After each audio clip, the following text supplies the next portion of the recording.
Good morning and welcome to today's meeting. I would officially like to declare the meeting open at 9:35 a.m. and acknowledge that we are hosting this meeting on the traditional land of the Whadjuk people of the Noongar Nation. We acknowledge the Aboriginal people as the traditional custodians of Western Australia, pay respects to elders past and present, and the ongoing connection between people, land, waters and community. Today's meeting will be run in accordance with DAP Standing Orders and DAP Regulations 2011. This meeting is being recorded and live streamed on the DAP website.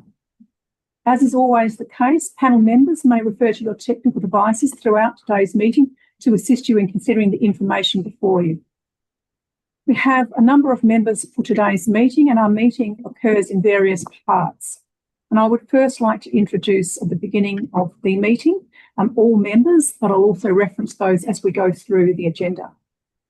My name is Francesca Elefanti. I am the presiding member. To my immediate left, we have Eugene Coltaz, Deputy Presiding Member, and further left, we have John Syme, Specialist Member. For Part B of our meeting, the meeting we're just commencing in now, we have Councillor Suzanne Nickdale from the City of Stirling and Councillor Rob Lepard from the City of Stirling. At the closure of Part B, we will move into Part C, the City of Vincent, and we have joining us then will be Suzanne Warner and Councillor Alex Castle. Our final part of today's meeting is City of Bayswater, and we will have Carla Loakona and Kale Black for that meeting, and I will also refer to those as we move into that section. We do have a number of apologies for today's meeting. Nicole Wolfe and Ashley Wallace from the City of Vincent and Michelle Sutherland, all councillors from the City of Bayswater. As people are probably aware, the minutes for this meeting will be available in due course on the DAP website. We will move to Part B, the City of Stirling section of our agenda. And I would ask the 5 members that are present for this part of the meeting whether you have considered all documentation contained in Part B and Part B related information, and could you raise your hands of a show? That is unanimous for the minute taker. Members, are there any disclosures of interest? I'll first go to our members online, our councillors. First, I'd like to ask, has this matter been considered at either a council meeting or a briefing session that you've been participating in? No. No. Thank you. Do you have any disclosures of interest? No. None. Thank you. Members in the room, do you have any disclosures of interest relating to Part B of the agenda? No. There are no disclosures of interest for the minute taker. We have no Form 1 applications. We are dealing today with a Form 2 application. It relates to Lot 15, number 118, Flora Terrace, North Beach, and it is reconfiguration and modifications to a mixed-use development. We have 2 presenters with us today, Andreas Wayne and Isabella Howe, representing the applicant in support of the proposal. As you are both aware, we have a 3-minute time frame for your presentations. We've already seen that members have duly considered all matters referred to them. I will hand over to both of you. You can choose the order in which you wish to present, and overall you have 3 minutes each or 6 minutes combined. I'll leave that for both of you to decide, and just let me know who wants to present first. Thank you. Okay. Yes, you can. So I'm Andreas Wayne from the PCG Consulting report of the. Sorry, I can't hear you. My name is Andreas Wayne from PCG Consulting, presenting in support of the development application for 118 Flora Terrace, specifically discussing conditions 4A and 4H, and why we do not agree with these conditions. If you go to the next slide. So condition 4A requires the crossover to be widened from 4 metres in the current plans to 5.5 metres. And the main reason for disagreeing with this is that the Australian standard that deals with driveways for parking facilities, AS 2890.1, allows the width of driveways between 3 metres to 5.5 metres.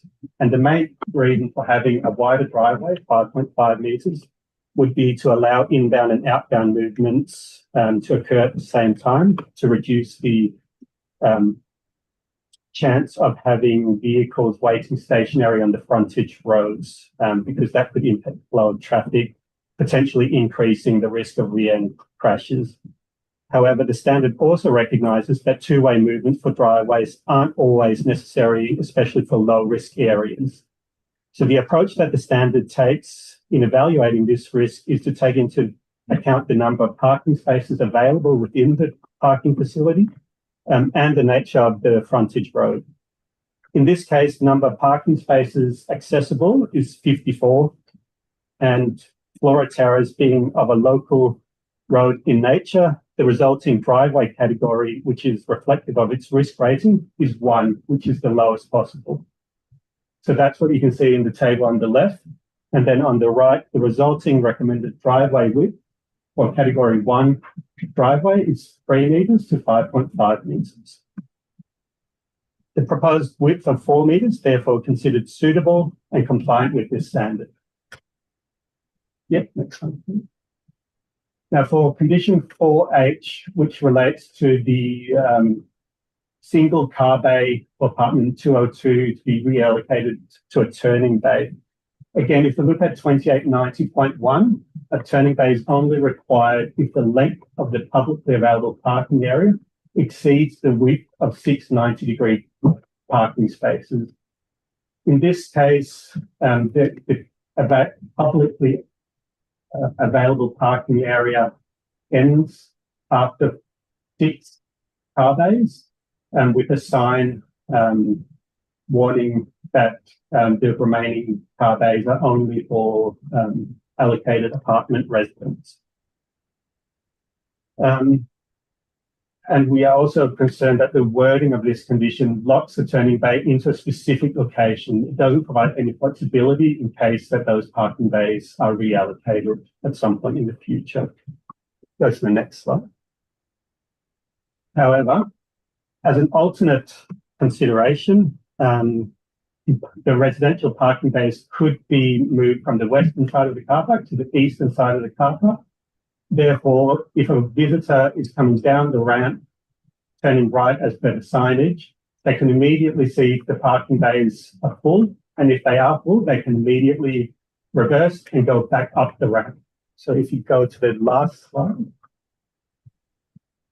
then this shows what that would look like. So on the left, coming immediately down the ramp, seeing that the bays are full, and then on the right, reversing, coming back up again. So just to reiterate, starting with condition 4A, as Andreas has said, we are compliant with the Australian standard. Flora Terrace is characterised by a 40-kilometre speed limit. It's got embayed parking on either side. It's got a bus stop literally right next to the driveway positioning. So what we're looking at is a stop-start traffic environment anyway. Having somebody waiting for a second to come in, we have the passing bays within the site. So a 4-metre wide crossover is compliant with Australian standard. It will still provide with two-way movements, and that way we are still acceptable in terms of thinking about risks and managing that there are no risks in terms of this is how people are going to behave in that area. Moving on to condition 4H, from a planning perspective, turnaround bay again is not required. We effectively have a public car park within a private car park. The signage is intended to prevent people accessing that blind aisle and going into those spaces where the residential parking is. So we're looking to make sure that those bays are visible from the end of the bay. It'll operate like a shopping centre car park. Somebody will come to the end of the aisle, go, there's no bays there, reverse and come out. It will be a clip of what that movement is. Or alternatively, we can relocate those bays for more comfort if the DAP so prefers. For these reasons, we request the deletion of conditions 4A and 4H, and respectfully request that the DAP support the officer recommendations subject to our condition modifications. Thank you. Thank you. Members, are there any questions to these presenters? No. Yes, we are going to member Rob Papard. Yes, thank you for that deputation, and Andreas, and I appreciate some of the comments you've made. You answered, well, at least one of my questions. So you've said that simultaneous entry and exit movements are unlikely, what traffic modelling or I suppose probability assessment supports that conclusion? In the transport impact assessment, we have done a trip generation exercise that shows in the AM peak and PM peak, we're expecting about 7 vehicles in, 7 vehicles out per hour. So that equates to 1 vehicle every 9 minutes or so. So the probability of that happening at the same time is reasonably low. And as was mentioned, it's really only an issue if the vehicle is waiting at the driveway while someone is trying to turn at the same time. There is a widened area within the site on the driveway that is wide enough for 2 vehicles to overtake at the same time. It's only at the driveway interface at the road where it will be narrowed to 4 meters. Just to add on to that also, that's sort of interface widening also has a traffic control system within it. So we actually have a traffic light system that was part of the original approval, just being maintained to ensure that access is controlled for access and egress within that sort of driveway basement entryway. So the crossover would just be an additional part of that sort of process of making sure that we're having that nice control of access and egress.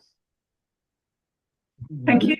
Are there any further questions? Yes, you'd like to continue the questions.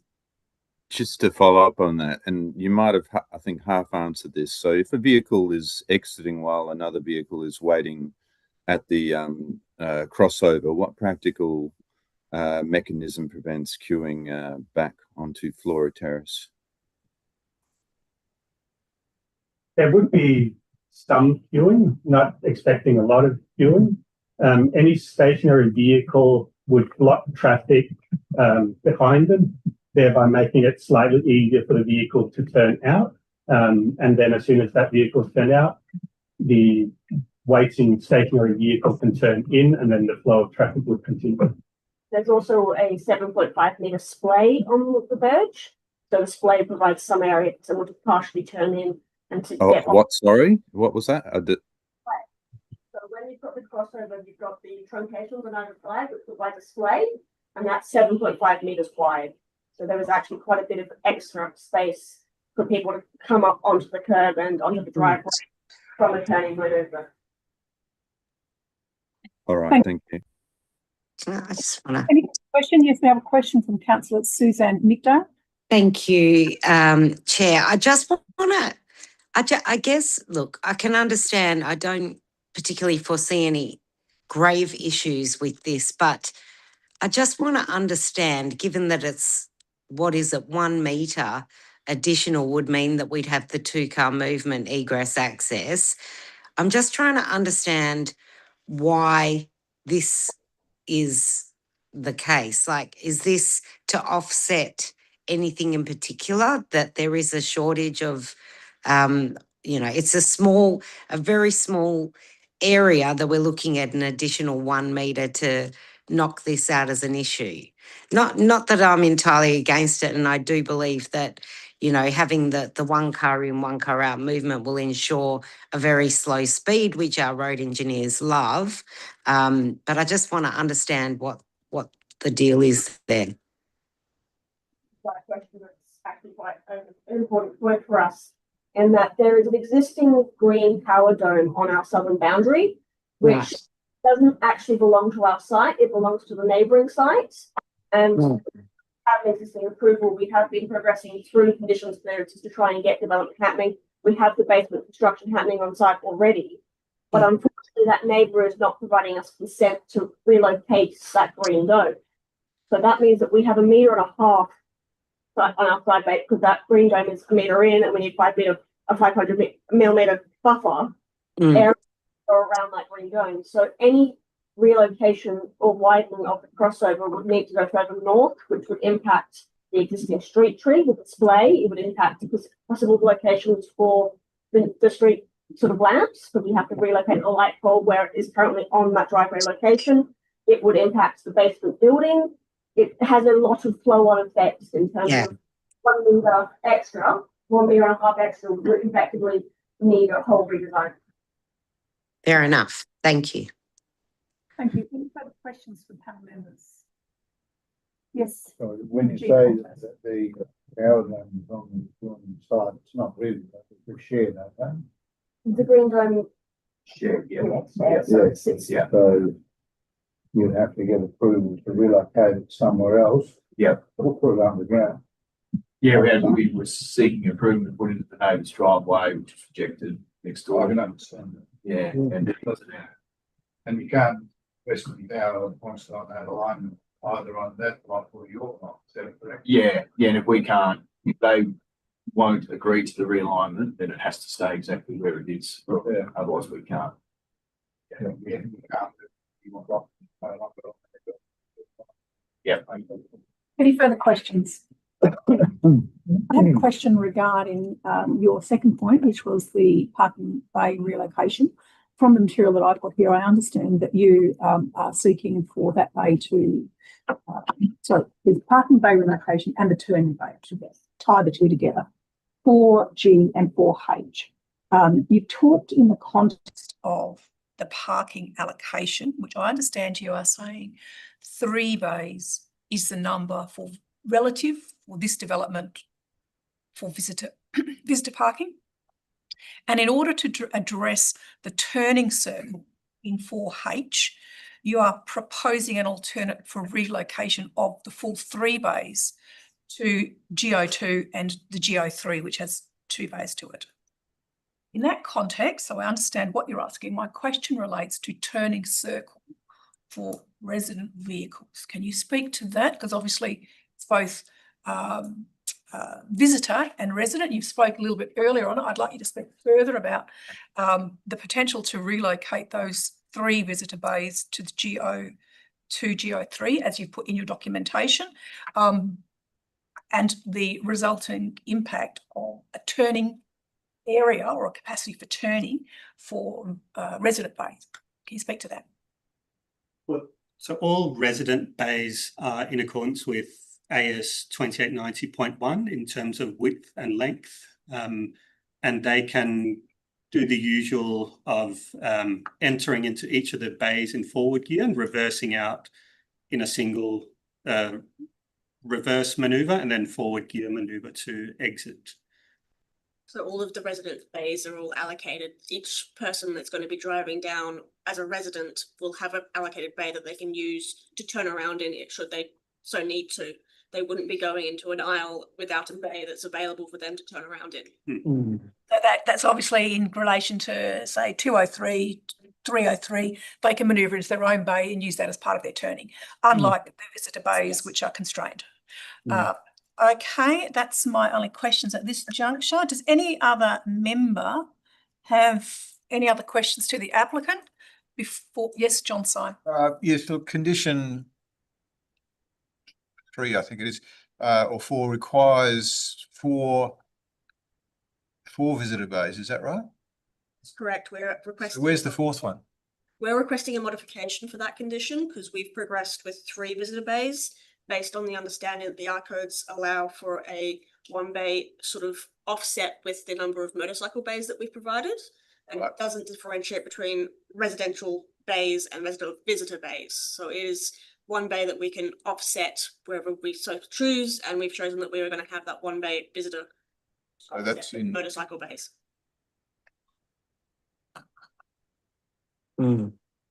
Any further questions from panel members before we go to city officers?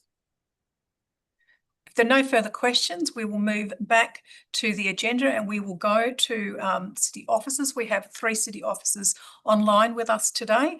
Welcome John Taylor, Sean Wheatland and Cameron Howe. Would you like to make any comments in relation to the deputations, or would you like us just to go straight to questions? Yeah, the city can make some initial comments. So the city has reviewed the applicant's submission. The city would not be supportive of the visitor bay staying as is. Should the DAP choose to relocate them into the alternate position as per figure 5 within the applicant's submission. The city believes that that would be an acceptable outcome because it would allow the vehicles to make the required manoeuvre to exit and enter and do the 3-point turn. So the city would be supportive of the visitor bays being relocated as per figure 5. In relation to the widening of the crossover, the original intent of the condition related to the queuing within Flora Terrace and acknowledged that there is a bus stop directly to the south of the property, which may result in further implications or unsafe road queuing. The development itself also relies on a right-angled turn within the property, which may result in further queuing should you not be able to see what is coming up the ramp. That is why the city recommended the condition as written. The city is open to working with the applicant. Within their traffic modelling, they have identified a B85 vehicle manoeuvring diagram. Should the applicant be able to demonstrate that a B99 would, I guess, be able to make the safe and clear movements and result in minimal impact, the city would be able to consider a reduced from the 5.5. Thank you. Are there any further comments you're making in relation to the deputation? Not at this point in time. I'm happy to answer any further questions as needed. Thank you. We will go to members. Members, are there any questions to city officers? First, we will go to Councillor Rob Papard. Would you like to ask your questions? Yes, thanks to the city officers, John, Sean and Cameron there. And do you consider the loss of the large trees to be, I guess, offset enough by the revised landscaping strategy? Yes, the city has reviewed the revised landscape strategy in line with the original approval, and it is satisfied that it meets the requirements and is capable of being accepted. Thank you. Any further questions you have, Councillor? None at this point, no. All good. Thank you. Are there any other members who have questions to city officers? Go to member John Syme. Yes, just a one on the width of the driveway. Your comments on that and your original condition, is that based on traffic modelling or is that a planning assessment? That was based on both. So the city's traffic engineers and traffic requirements identified that the queuing within the road reservation would be unacceptable at the 4.5 metres, which is why the 5.5 metres was identified. It identified the constraints within the road reservation and the development side and the potential for the additional queuing within the road reservation. What's the traffic volume on Flora Terrace? As identified by the applicant, it is categorised as a low local road, and it would be a low impact road. We don't know what a number on that. No, but I can endeavour to find that. Doesn't matter. Thank you. Are there any further questions to city officers? If there are, sorry, yes, we're going back to Councillor Rob Papard. Would you like a further question? Sorry, apologies. There was another question. I just wanted to ask about the contribution of the $50,000 for the public art. And obviously I understand the city's policy is that it's 1% construction cost, and you know, other applicants are generally required to comply. Why would you believe that this applicant would not be required to comply? I understand you're not in supportive of it, but what grounds would there be for it to be approved at under 1%? So the policy does identify a 1% requirement as per the development, the cost of development. The city has amended that or provided discretion to that where the applicant has been able to demonstrate that the public art contribution would be reflective of the development. The 1% was identified through the city's policy to be a contribution that is reflective of the development, of the scale and nature. To this point, the city hasn't received any plans or any concepts which would demonstrate that $50,000 would be able to be of a contribution that would reflect of this development site. Should the applicant demonstrate something, or should the applicant be capable of providing the city with a concept that meets the policy and meets something that would be accepted by the city's public art panel, we would be able to consider a variation to that 1% mark. But at this point in time, the city has received insufficient information. Thank you. Any further questions from Thank you. panel Thanks for that. members? If there are no further questions from panel members, we move back to the agenda. We have a recommendation at the beginning of the agenda. The recommendation is for approval with variations and comments around conditions. Is there a mover of the recommendation as written? It is moved member Suzanne Mcdale. Is there a seconder? With amendments. Rob, can we deal with those? We'll just get on the table and then we'll deal with each amendment. So we can categorise them if you don't mind. So I've got it moved. Suzanne Mcdale, seconded member Rob Papard. Member Suzanne Mcdale, would you like to speak to it? And if you'd like at this juncture to move amendments, you can do so. Thank you. I do recall the original application and looking at the changes, the modifications that have been made internally. There's nothing that stand out is of concern, certainly in my mind, understanding that you've got the low speed on Flora Terrace, going from taking the 4-bedroom apartment off and losing a couple of the singles in order to provide, to market what really is required. It all makes sense to me. I don't, there's nothing stand out that would pose a concern or issue in this, but I certainly do want to look to making amendments.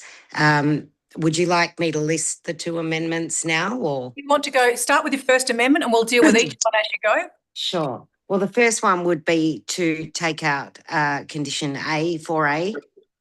Thank you. Is there a seconder to delete condition 4A? It is seconded.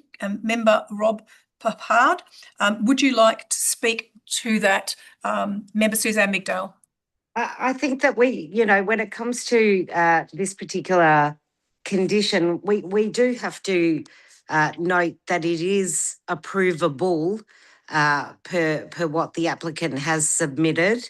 Given the very low volume of cars that we will see utilising the crossover, I can't. The sight lines haven't changed, and this, like I said, but mentioned before, in terms of the single car egress access, is something that our road engineers deem safe on most of our suburban streets in order to slow traffic naturally, and I think it will work that way. I can't see there being any issues, and as was pointed out by the applicant, the 4 metres is approvable. So, that's all. Thank you. With the seconder, member Rob Papard, would you like to speak to the motion? Nothing further. I think Councillor Mcdale summed it up well. Thank you. Members in the room, do you have any comments to make in relation to this? John Syme? Yes, I agree with this. I think on a couple of accounts. First, it's impractical, reasonably, for us to expect the whole thing to be redesigned in a situation when this is consistent with Australian standards. Secondly, Flora Terrace is a very low volume street. I think the prospect of substantial car queuing is low, and even if there is, if a car's got to wait there for 10 or 15 seconds for a car to exit, that's no bad thing on a street like Flora Terrace. I'm familiar with this sort of situation in similar situations in far busier streets, and it works extremely well as a form of traffic calming. So I don't have any problem with this at all. Thank you. Is any other speakers on this amendment? There are no other speakers. I move back to the mover. Do you want a right of reply, or shall we go straight to the vote? Just lastly to note that we've seen so many suburban bus routes vanish, and it wouldn't surprise me if this one potentially in future will do the same. So I'm happy and comfortable with this amendment. Thank you. We are going to the vote on the deletion of condition 4A. All those in favour?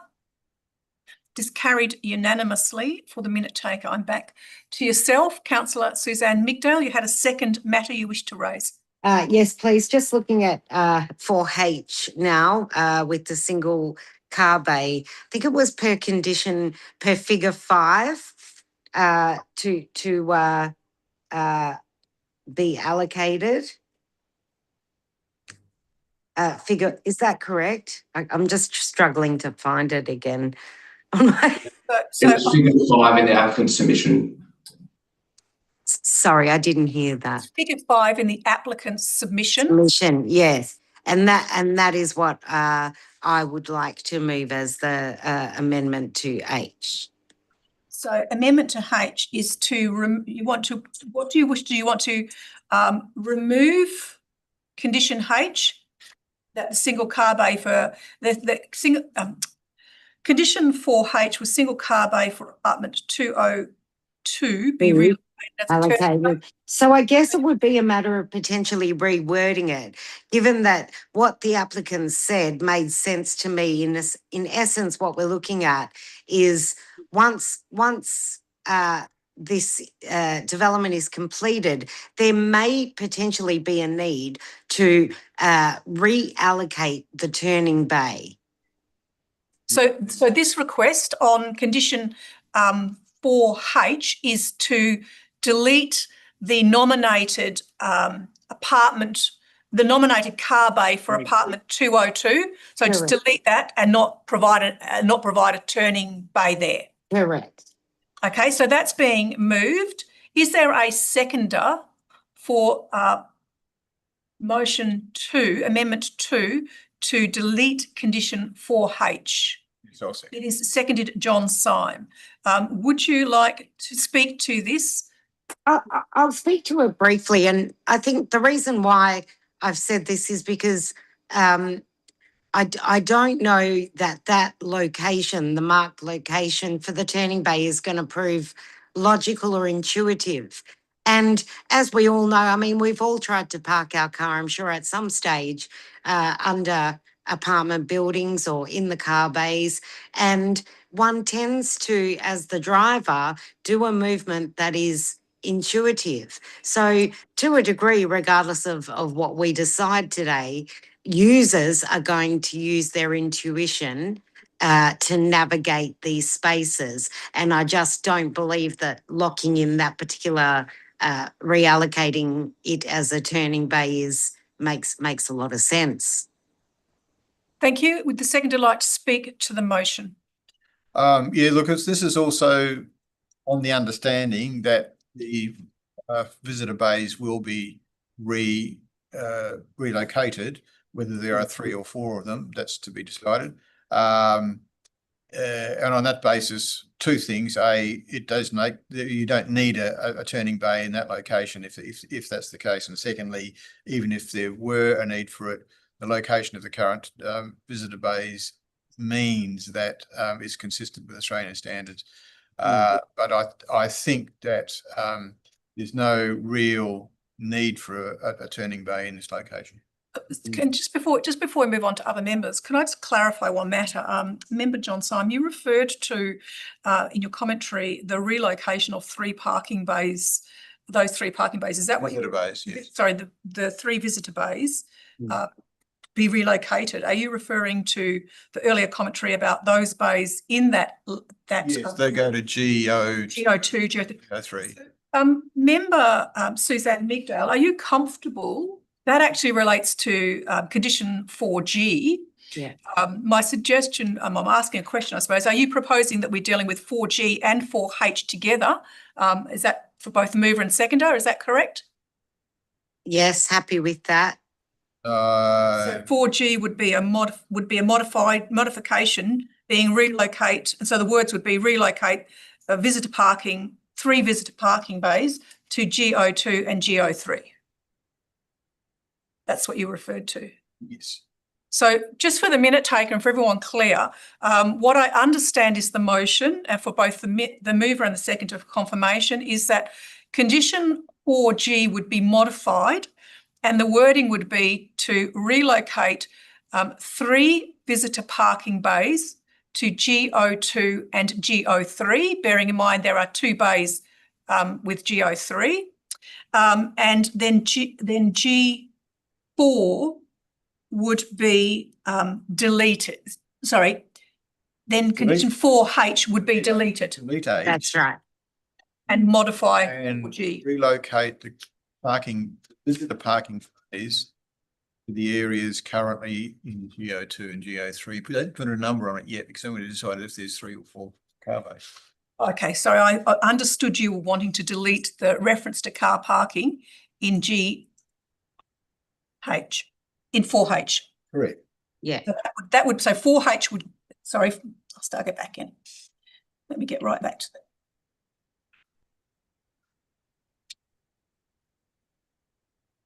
4G refers to car parking bays. My understanding is there you were referring to that being to relocate 3 visitor parking bays to GO2 and GO3, and that H would then be deleted in its entirety because you're dealing with the At term. this stage, there is a question at the moment. There is a condition requiring 4 visitor parking bays, which we haven't addressed yet. So, All right, so we need to say the visitor parking bays are in the don't put a number on. okay, yep, understand. Located to GO2. Okay. So that's just a new condition. Oh, well, it rewords G. Yeah. So for the minute taker and for the mover, just to keep clarity around, what Member Simon is referring to is that condition 4G would read, relocate visitor parking bays to GO2 and GO3, Correct. and H would be deleted. Mover, are you comfortable with that? Suzanne Migdale, are you comfortable with that? I am. And then I think we would require one further condition or amendment rather with regards to the 3 bays. Is that correct? Yes. So John, yes, so that would become as another separate matter we deal with. So if we deal with this first, we can deal with the other conditions. Or not, this is still stands. Correct. Yes. So does for all members, I think we're now clear. Is there any further speakers on amendment 2, which deals with those 2 elements of condition 4? I will speak to those, having heard what we've heard today's meeting, as well as the material provided. I'm comfortable that the turning circles are appropriate and that they are being addressed also through the relocation of visitor bays, which provides good sight lines for visitors in the beginning part of the development and of the driveway, and that they can accordingly be provided with sufficient manoeuvring. I have no further comments. I move back to the mover for right of reply if there's no further. Nothing further. We are going to the vote on amendment 2 to conditions 4G and 4H. All those in favour? It's carried unanimously. We're back to yourself, Member Suzanne Migdale. So I'd actually probably I just want to do the final amendment, which is for the 3 car bays, but I don't know how to word it. So I need for the 3 visitor bays. Condition 17. Condition 17, and the applicant provided some language in their documentation, which was that 17B becomes 3 residential bays, and 17F becomes 6 residential motorcycle scooter parking bays. Would you like to move that? Is that what you're wanting to move? Yes, please. So that is being moved. Is there a seconder for amendment 3? I'm happy to second amendment 3. Would you like to speak to it, Member? No, I think we've covered it.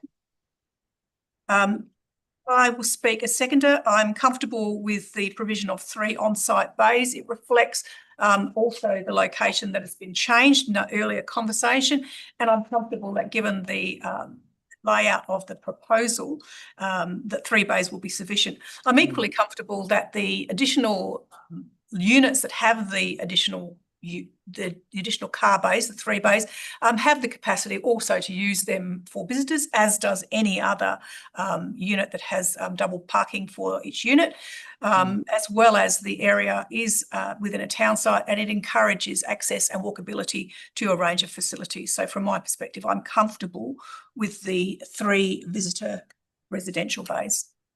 Is there any other speakers on Amendment 3? If not, we go back to the mover. Would you like a right of reply? Nothing further. Thank you. We are going to the vote on Amendment 3. All those in favour? It's carried unanimously. Would you like to have any further comments, member? No, thank you. Thank you. We move to the seconder to speak, Councillor Rob Peppard. Would you like to speak to this matter? No, nothing. I'm sorry, are we speaking on the amendment now, or that's No, we're speaking back on the substantive. We've dealt with amendments. Unless you wish to move amendments, we're now back on the substantive motion. Okay, to approve this development, right? Correct. So yeah, I'll just be brief. I'll just say I think the application doesn't, it doesn't seek approval for a new development, but rather amendments to a development that it has already been approved by this panel. So the number of dwellings remains unchanged and the land uses remain the same. And the city's assessment concludes that the changes, I guess, won't make any unacceptable impacts in terms of privacy, overshadowing and traffic or neighbourhood amenities. So while I have some questions regarding, the parking issues before, most of them pretty much addressed. I know the officer's recommendation for approval. And as far as I can discern, the amended proposal does remain consistent with the intent of the local centre zone. So I'll leave it at that. Thanks. Thank you. Members, are there any speakers to the substantive motion? Yes, I'll speak to it. Deputy Eugene Collins. Yes. Look, I think the responsible authority report is very comprehensive and the officers should be commended for the detail that they've gone to in assessing the proposal. Things like setbacks, overshadowing, visual privacy, parking, plot ratio, have all been thoroughly assessed with against both the application and the previously approved, and addressed the amenity issues that were raised under the original application. So with that, I think that they've been considered appropriately, and I'm supporting the application. Thank you. Any other speakers on this? Moving to Member John Syme. Very briefly, yes, I agree. It's a very good and comprehensive RAR. So all of the information that we might and all the questions we might have are well covered there. I think we've dealt reasonably with any issues that the applicant might have, and I think as a series of amendments to the approved development, these are actually fairly minor matters, and they're of the nature that you'd expect this stage of a building development. So I think this is easily approvable. Thank you. I will speak to the motion. I am satisfied that the proposal falls within the scope of the Form 2 application as provided by the officers in the RAR. The site is well located in terms of being within Flora Terrace in this local centre, and from my perspective, specifically because it is located in the local centre, it gives rise to low traffic speed and the encouragement and supporting of pedestrian movement. So I'm comfortable with changes to modify parking arrangements and access arrangements which reflect its current location. I also agree that the proposal maintains its overall high quality building and aesthetics, and I'm supportive of the unit typology changes that, in my view, doesn't reflect or impact negatively in any way on either the building aesthetic or the local area. Overall, I am supportive of these proposed changes. If there are no other speakers, I move back to the mover, Suzanne Migdal, for right of reply and close of debate. Yeah, thank you. I don't have a whole lot to add, but one point I will bring to our attention, to the panel's attention, is the move to reduce or remove the large tree and increase the number of medium trees. And whilst this seems, minor and probably didn't really register with anyone, from an urban tree canopy perspective, given that we are heading to a more densification, we do need to consider this as an option. And it's important that we look to utilising medium and smaller trees, especially where we are putting density, because we want to future-proof these developments, gain the canopy where we can in a cohesive way, in a symbiotic way. So I commend the applicant in this instance for that. And otherwise, overall, I'm happy with everything. Thanks.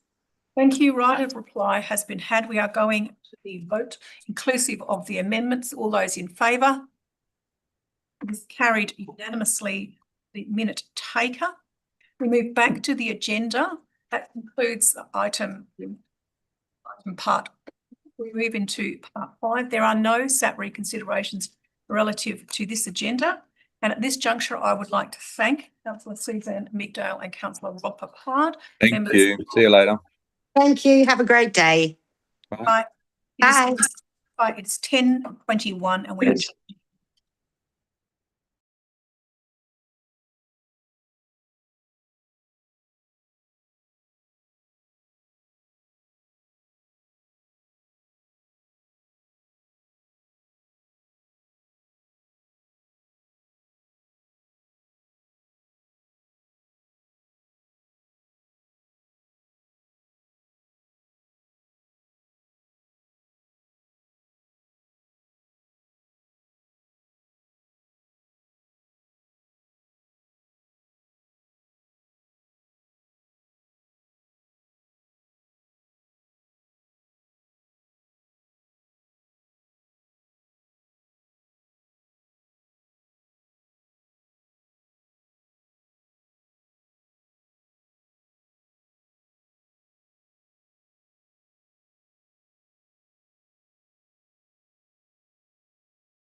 Hi, Michael. It's Ashley. Just confirming you're online and you can hear us okay? Good morning, Ashley. Yes, I can hear you fine, thanks. Who's in the room there with you today? Yes, I have Jane Idu, the Executive Director of Strategy and Development. Just the two of you? Yes, that's right. Thank you.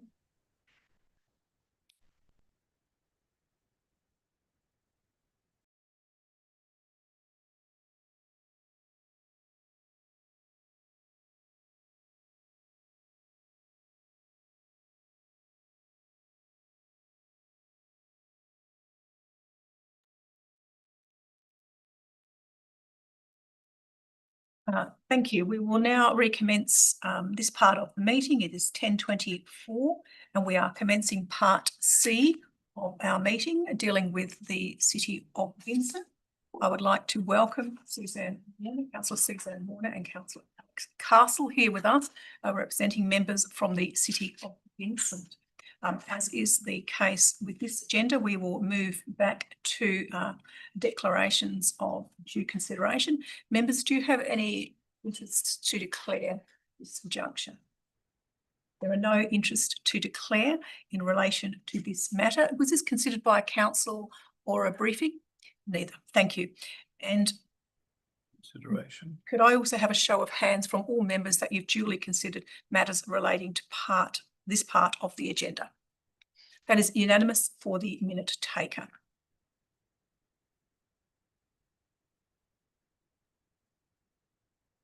There are no Form 1 applications on this agenda. We have a Form 2 application. This relates to lots 8 and 16, number 370 and 374 Oxford Street in Mount Cook. And it is modifications to the mixed use and development previously approved. We have 4 presenters at today's meeting: Thomas Bruce, Catherine McDonald, Louis Schindler. Is that how you pronounce it? Stirling, thank you. Thank you. And Daniel Hollingsworth. As everybody is aware, is 3-minute time frame for all of your presentations. I will let you know when we get to that point. We have received the material, and as you've seen today, members have duly considered that material. Today's presentations, first presentation is Mr. Thomas Bruce, followed by Catherine McRoberts. Thomas has just dropped off, so you might want to go to... Okay. Catherine McRoberts, would you like to come forward? And if you'd like to sit here and provide your presentation, at the conclusion of your presentation, members may have questions. So if you'd just like to stay once you've completed your presentation. Whenever you are ready to start, just to commence your presentation.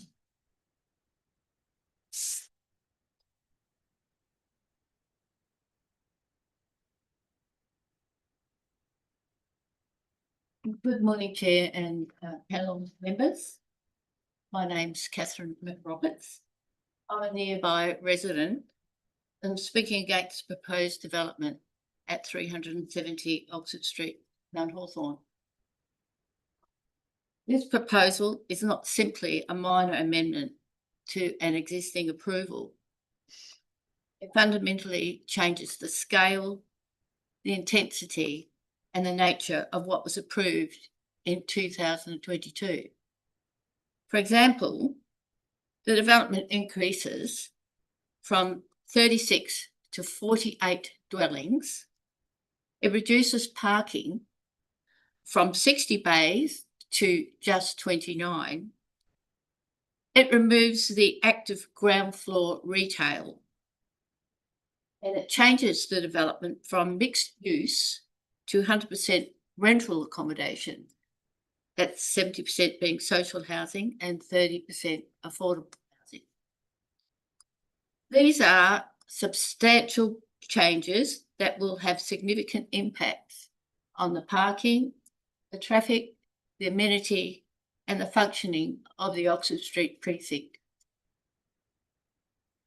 This application also exceeds the preferred built form outcomes for this location, where policy states a 5-storey limit, and it fails to deliver the active mixed-use frontage as originally approved. The City of Vincent has invited the community to respond to the development proposals.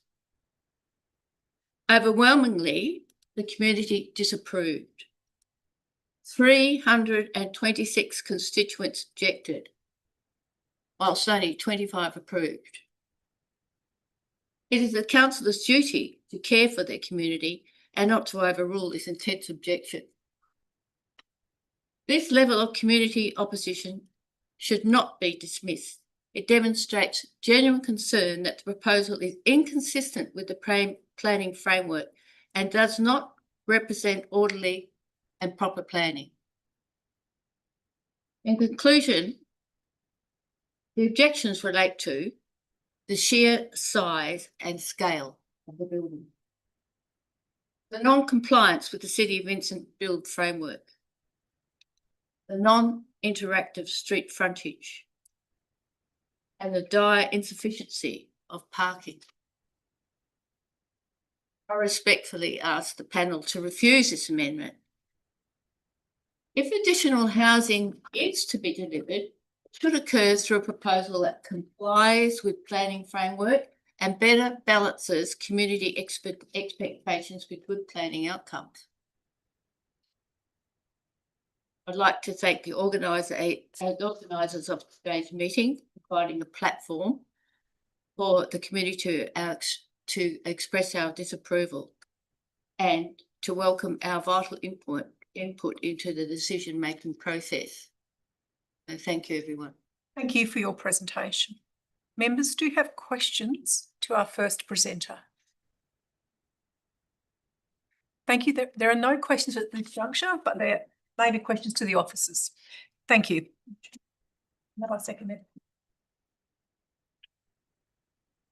Welcome to the panel, Thomas Bruns. Can you hear and see us clearly? Good morning. Sorry, I had some technical issues, but I'm back online. I've jumped on my phone. Brilliant. Would you like to provide your presentation and stay online? There may be questions, so I'll hand over to yourself to give your presentation. As you would have heard earlier, members have read the material we've already been provided, and you have a 3-minute time slot to present verbally. Great. Look, I'm on my phone, so I'm not going to be able to bring up the presentation, but the main bullet points are on the notes, so I don't think it adds huge value. I think I'll just spend too much time stuffing around. So I'm happy to take my 3 minutes from now, if that's okay. Yes. Right, brilliant. All right, thanks very much, panel. Just wanted to give a quick overview. I'm a Mount Hawthorn resident, been so for 10 years. I also worked for the City of Vincent prior. I think it's important for transparency to mention that. I was a staff member in the engineering team. I had nothing to do with traffic engineering. I was in projects. I did a deputation in 2022 on the same site. I personally support development generally, and I also identify the need for low cost and social housing. So I'm not standing here to say I don't agree with that in principle. My main concern is about data and data-formed decision making, particularly around parking and the rationale of an operational model. So that's what I really want to speak about. The proposal talks to 2018 traffic data, and so that's 8 years ago now. Huge change in that intersection and Mount Hawthorn generally in 8 years. So anyone familiar with the site would know that 2018, not a lot going on down there. Now there's a Revo gym, which operates at all hours of the day and night. I know this because I'm a cyclist. I ride my bike all the time. I ride past at 4 in the morning. There's people using the gym and people parking the car out there. It's a great cafe, opening two great cafes operating. Anzac Road west of the proposed intersection where the development's going, density's gone up, and we're in the middle of a housing crisis, which we all talk about all the time. Mount Hawthorn has an average of 3 cars per household. I live 2 streets away. In 8 years, we've gone from all young kids to teenagers, people driving cars, no one's moving away. So this development will have an impact on my amenity. Parking, it's basically parking is going to go on the street, and that's anyone around this site's going to have that problem. I did have on my PowerPoint presentation a site map just with some landmarks based on those sites I brought up. It's, not going to talk through that. I'm really interested in the operational model. So it's CHL operational model, page 39. Parking demand would be monitored and managed through CHL's tenancy and property management processes. Fundamentally disagree with this. A home is a fixed point in someone's life. In 8 years, I've lived in the same, 10 years I've lived in the same place. My life's completely different now. I used to ride to work, it'd take me 5 minutes. I now drive for an hour and a half. We had 1 car, we've now got 2 cars. I've got 2 kids. I'm just really struggling with a management model that has a human element and doesn't effectively replace a shortfall of infrastructure. So it's all well and good to say we're going to mitigate it. It's almost like risk management. Yet human element's going to come into play. People's lives are going to change, and yet we're going to expect them to move out. I just don't understand how that is going to work. So that's really the crux of my argument here. Is I feel like an operational model really doesn't counter that pitfall in parking, and it's a lot. It's a big amount. 40 high 40s in parking, and we're going to have like 24 parking bays. So just to close off, we need this type of housing. There's a parking deficit. Do a parking study, 2026 parking analysis. That would be my urge to this panel. And that's me at 3 minutes. Thank you very much. Thank you. Just stay on the line. Members, is there any questions to this presenter? There are no questions at this juncture, but they may be to applicant and to city officers. Thank you very much. We move forward to our next two presenters. If you'd like to come forward, both of you. We have Louis Schilling, I should say, and Daniel Hollingworth. Now, you know that you've got 3 minutes each, 6 minutes in total. You can decide how you wish to use that time, and you can also decide the order of which you wish to present in. Thank you very much. I'll let Lewis present first when he's ready. Thank you. Thank you. Good morning, all. There is a presentation on the screen. There is a bit of information there. It starts with the mass modeling, shows the overall building mass approved in 2022, and then is the current proposal.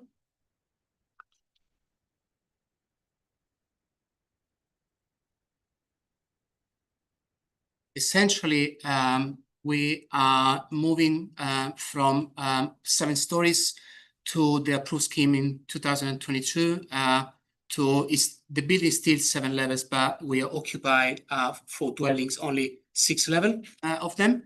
We are moving from 36 dwellings to 48, where the number of bedrooms is actually almost equivalent.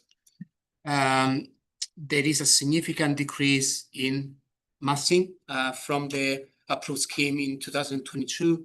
We are decreasing the overall building height by 2 meters, but the most significant reduction is on the eastern boundary, where we previously had a car parking ramp accessing from the ground floor, utilizing that area as a ramp to come into the level 1. We are now going on grade with an open ramp that serves both levels of car parking. I'm just very conscious of time. There is a series of plans here. Probably the most significant is the ground floor. This is where I would like to draw your attention. In 2022, we presented a building. They had an activation on the ground floor on Oxford Street. In the redesign, we were very conscious to maintain the activation on Oxford Street, and we introduced the office and the amenity area and the lobby at the ground floor on Oxford Street. So we do believe that the street will be fully activated, and that we maintain the access on the Anzac Road. If it's okay, I will skip through the plans. I'm very happy to go back to them if you have any questions. Again, very conscious of time. The plans that just shows the evolution of the design and the planning of the apartments. The landscape quality, similar numbers. We know the site is very constrained, so we try to actually implement the number of deep soil on the ground floor, which is we successfully achieved, and we are applying the same strategy, mitigating the lack of deep soil area on the ground floor with planting on structure, basically. And then we show some renderings here. It's important for us to show the design.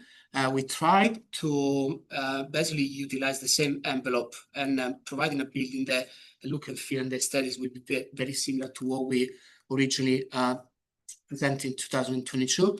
And this image shows the work that is being done on the ground floor to retain the activation on the ground floor. So we do believe that having the office and the amenities area, both sides of the lobby, will help us in achieving the outcome. And this is a view on the opposite side of the building. You will see the access road on the access way on the right side and the full activation, and the building setting back from originally 5 meters to 7. Daniel, would you like to take it from here? Thank you very much, and thank you for the opportunity to present. Daniel Hollingworth with Lateral Planning. We're the applicant for this application. As we've already discussed, this application seeks to amend an existing development approval issued for this property. The approval was issued by the DAP in September of 2022, and that approval contemplated an 8-storey mixed-use development of the site, which comprised ground floor commercial space, 36 apartments, vehicle access from Anzac Road, and parking across 3 levels. The approval established the suitability of the built form outcome for this particular site, being a mid-rise mixed-use development. And what the application doesn't seek to do is it doesn't seek approval for a fundamentally different or new development outcome. This is an amendment to the existing DAP approval. The RAR sets out the reasons why the city agrees that this application is properly construed as Regulation 17 amendment on the basis that the amended development retains the same essential character as the development which was approved. The amendments which we're proposing through this application respond principally to the delivery model that's now proposed, and in our view, deliver a significantly improved amenity outcome. The overall dwelling mix we accept has been amended. It's now delivering only 1 and 2 bedroom dwellings rather than some 3 bedroom dwellings. So the apartment numbers have increased from 36 to 48. However, as Lewis and the RAR have already commented, the number of bedrooms remains broadly the same, moving from 65 bedrooms to 67. And that change is a reflection of the demand for the 1 and 2 bedroom apartment typologies within the social and affordable housing market. Lewis has stepped through the overall intensity of the built form has been amended in terms of building heights, setbacks, but also through the articulation at each elevation. So the building height has been reduced from 26.48 metres to 24.3 metres. That's been delivered through changes in the ground floor design. And the plot ratio has reduced from 3.33 to 2.9. The 7th floor dwellings have been removed in totality. So the upper level now comprises only communal open space, which we say improves the residential amenity outcome and also reduces the intensity of the residential element at that upper level. The eastern interface has had significant improvements from the 2022 approval through the replacement of a large, bulky eastern car parking structure with now a more open area which has been treated with an arbour and some increased landscaping.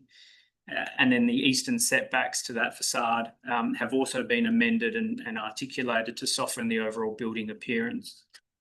Deep soil has increased across the site. However, what we've targeted is more purposefully increasing residential amenity at the upper level with a increase in the canopy coverage at that 7th level.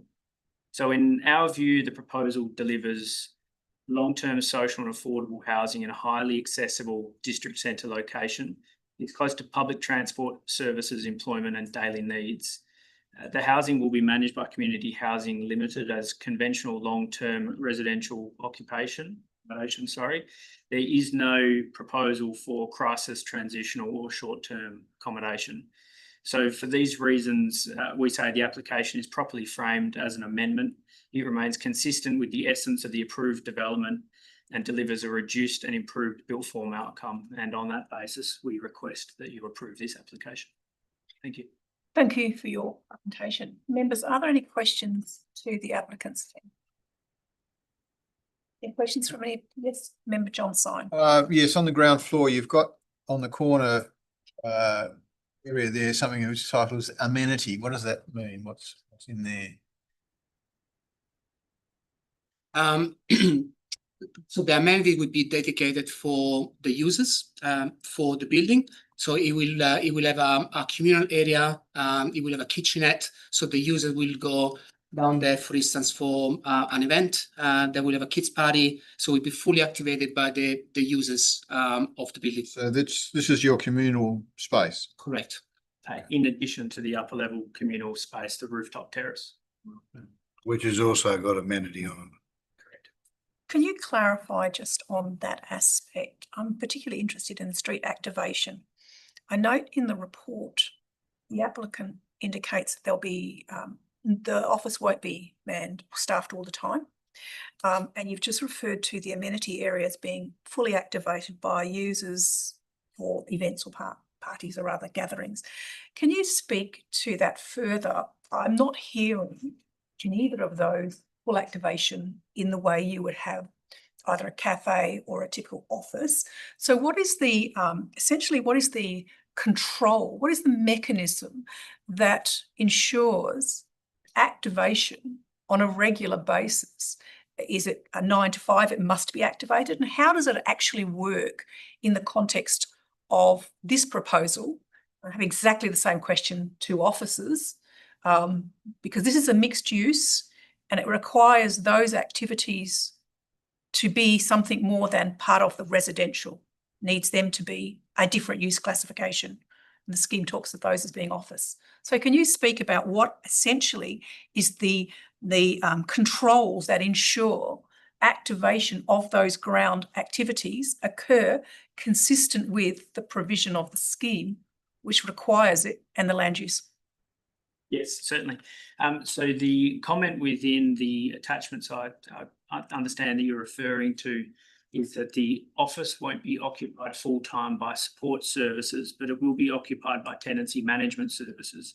So the distinction between those two is that it is, because we don't have crisis accommodation within this development, there isn't a need for in-house permanent psychological assistance, for example, or domestic violence counselling. It's not intended that we would have occupants that would require that. However, there will be a tenancy management function within that space that we're providing for engagement with the residents, ensuring that the maintenance is undertaken properly, people are onboarded or removed appropriately. So it will function essentially as an office, but not a broader medical, psychological use. So it is intended it would be activated during standard work hours by the operation of the development itself. And the amenity that you refer to, which is on the corner, so a very prominent element of the development, how is that going to be also fully activated? What you described to us, my takeaway did not sound like fully activated. So can you explain that further? And what again are the controls that regulate that or support that activation, which is a critical element of both the previous design and the planning framework? Absolutely. So again, the intention of the amenities space is that it provides for the residential use. It is the recreation space, the indoor recreation space. The rooftop level doesn't have any indoor recreation space. It has a cantilevered canopy, but it isn't typically indoor. So any need for indoor recreation will happen at that ground level on the corner. The other developments that we have done for CHL has indicated that there is quite a strong need for indoor recreation for these types of uses, particularly, as Lewis has mentioned, for kids' parties and the broader engagement. The amenity space is supported by that office. So the office will also provide cohort engagement sessions within that amenity area. So one of the things that CHL typically finds is they need to provide for classes for cooking, for example, for their social cohort, and all of that would occur within the amenities space. So it is broadly a more flexible amenity space, I'll call it. It has organised events from CHL as part of their tenancy management function. So it isn't necessarily isolated only to the passive recreation. It does have a more structured cohort management engagement function as well. Does the applicant, or have you been provided with, on a regular week, what does that look like in terms of hours? And I'm interested about a program that really reiterates and confirms activation. We haven't got the information that talks about the hours of usage a week.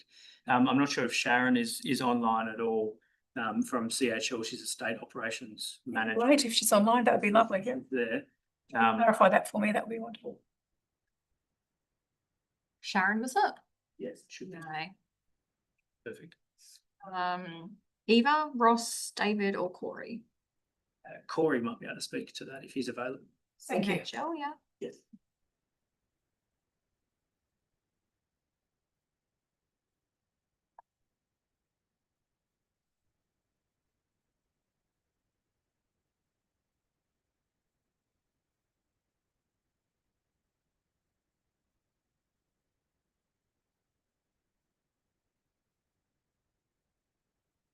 Welcome to the meeting.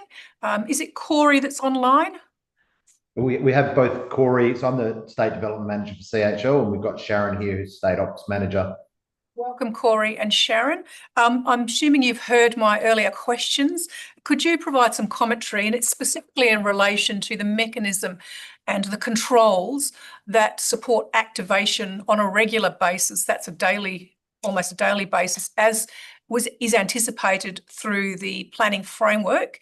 The previous application or the current approval had a shop, which is typically a Monday to Friday or regular activation. Can you speak about what your controls are that gives us comfort with understanding that that space will be activated in line with those requirements? We have a national community development and engagement team, so I can speak to what they do in other areas. We plan to have a dedicated community development and engagement officer in WA very soon. I know that they do have an activity roster that includes education. I know we spoke about like arts classes, tenant education, tenant celebrations. Like there's some flexibility to book in some ad hoc activities, but I do know that and rosters created by the community development team, inviting community services in to meet with residents services, but to provide that education and those activities. So my intention would be to have a monthly, quarterly set routine, set roster to ensure that regular activation of that space. I do not have that in plan at the moment, but I'm working with our community development team over the coming months to get that dedicated position in WA up and running, so we can certainly look at that regular activation. Okay. And community inclusion, and yeah. And that activation, is that limited to only those residents in the facility, or does it widen to broader community members also being able to interface with the building? I would like to see it broaden to the broader community. I know that in Victoria that is certainly the case, but no, I would like to invite the community to step into our social and affordable housing space, just to promote that inclusivity in the area. I would say that we would definitely extend that as a broader invite. Yes. Thank you. And my second question for both you, either of you can answer it. It refers back to our earlier presentation, and I'm interested to understand your how you control or manage your occupants who, as I understand from the documentation, the material that I've got says that in considering occupants, you consider their parking requirements as part of their ingoing consideration. I'm interested in what happens when an occupant's needs or provisions change. They may not change to the point that they are no longer considered within those categories, either social or affordable. And what happens if those occupant needs change, and now they now need a vehicle where previously they were prioritised with no vehicle? What happens with their occupancy? If they're not, if I talk about our allocations and tenancy management policy approach in general, if the accommodation provider is not then that occupant housed in terms of... Sorry, just dropped out a few seconds ago, so you may need to repeat some of what you've just said. I didn't catch a few of those things.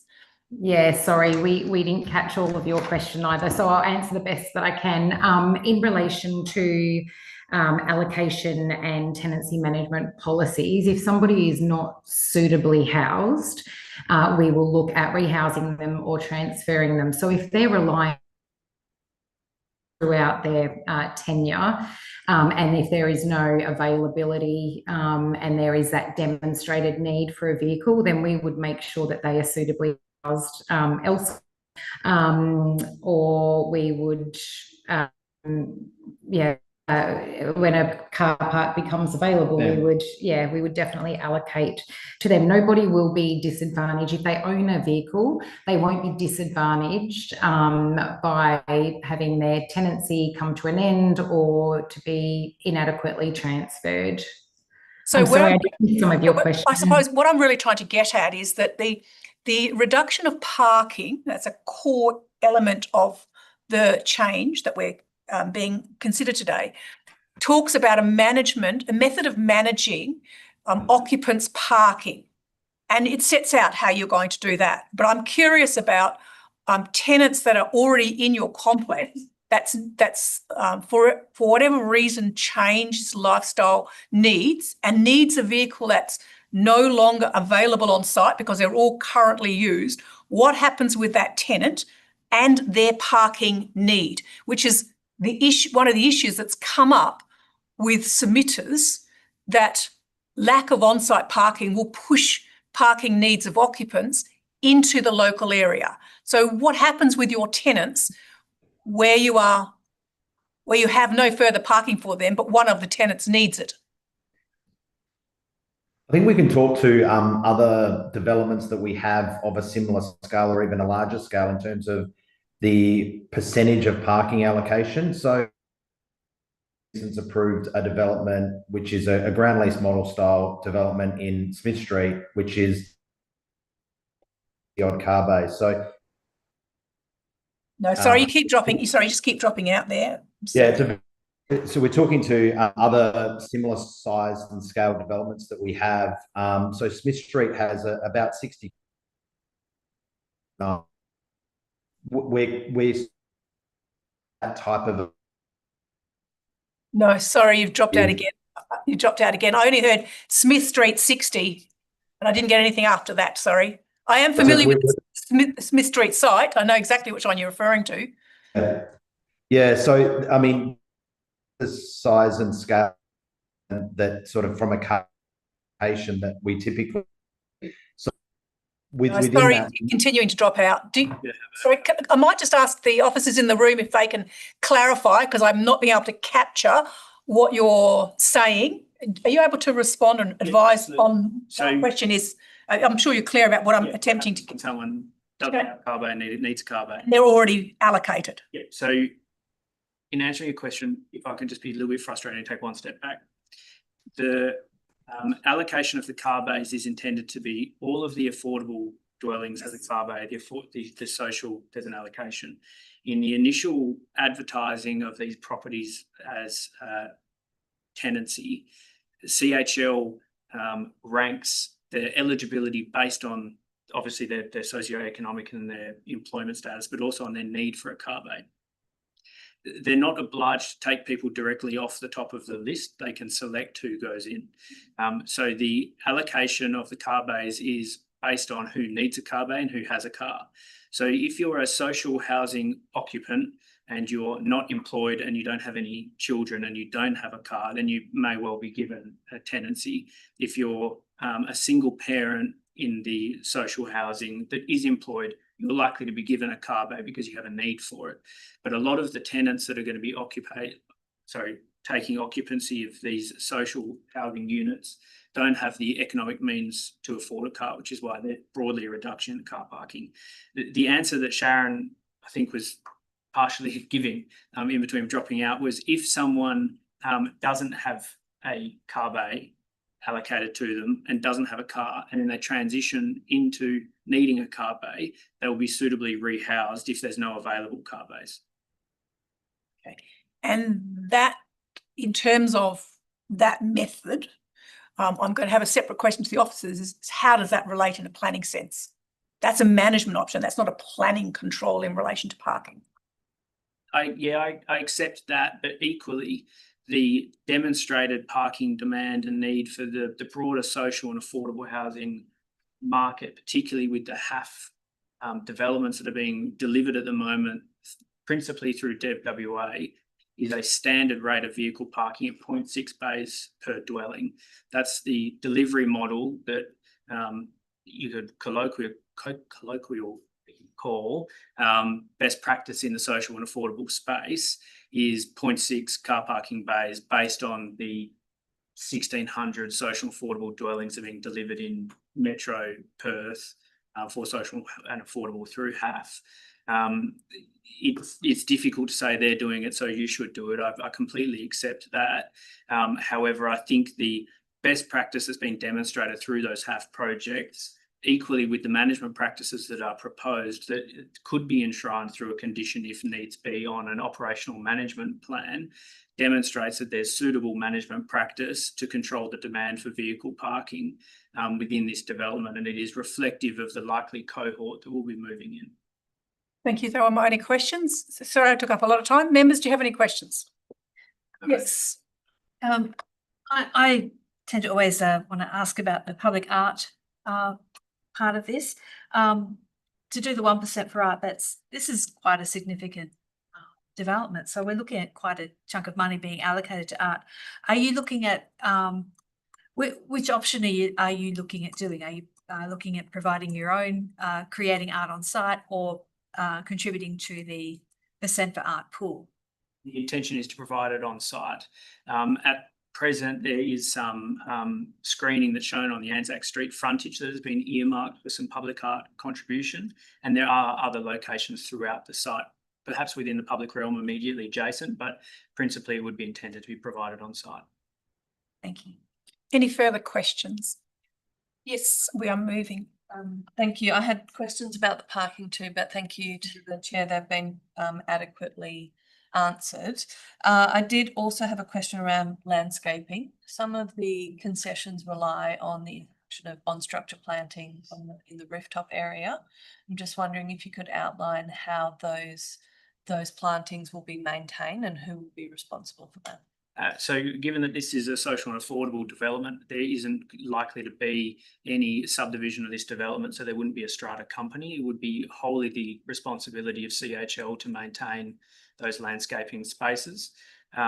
We have ensured that as part of the design development, those landscaping planters are capable of being accessed and managed from within the development safely, so they can be appropriately maintained.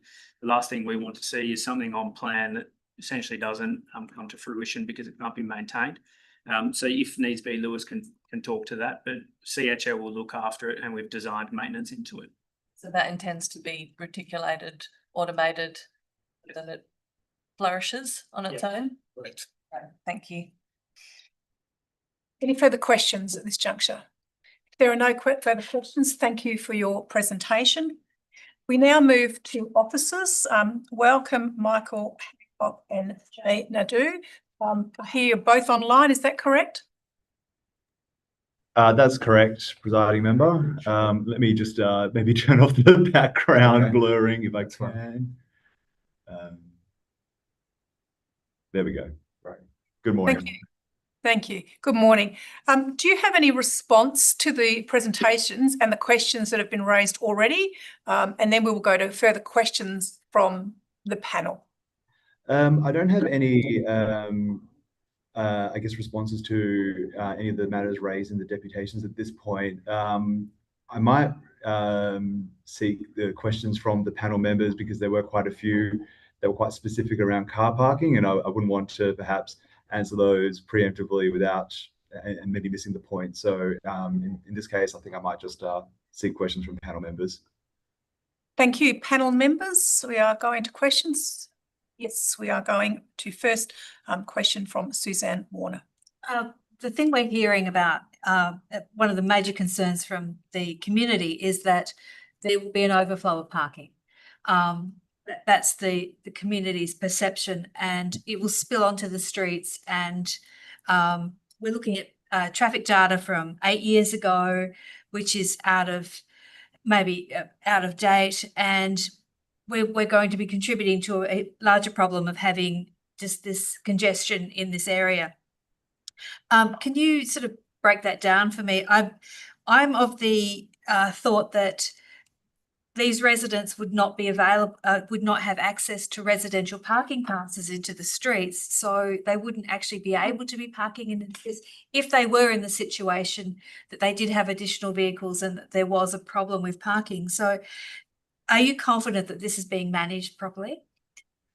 Yeah, thank you, Councillor Warner. I guess there's a few parts to your question. I'll probably start with the parking permit component that you had towards the end there. So the current approval includes an advice note that indicates that parking permits for residents and visitors will not be issued to future occupants of the development. So that's already an established advice note, which we're seeking to maintain.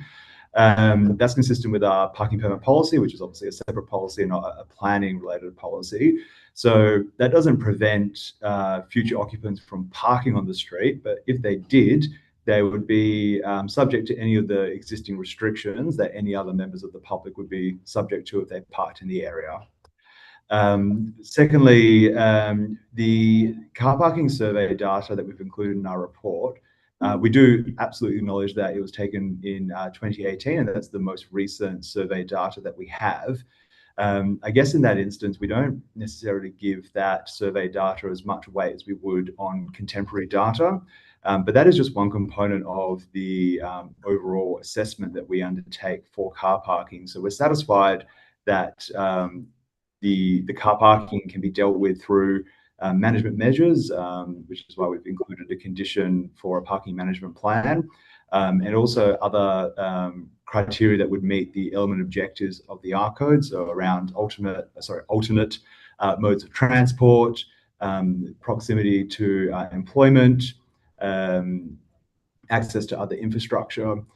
So we're satisfied overall that the car parking is sufficient as proposed, subject to the conditions we've recommended.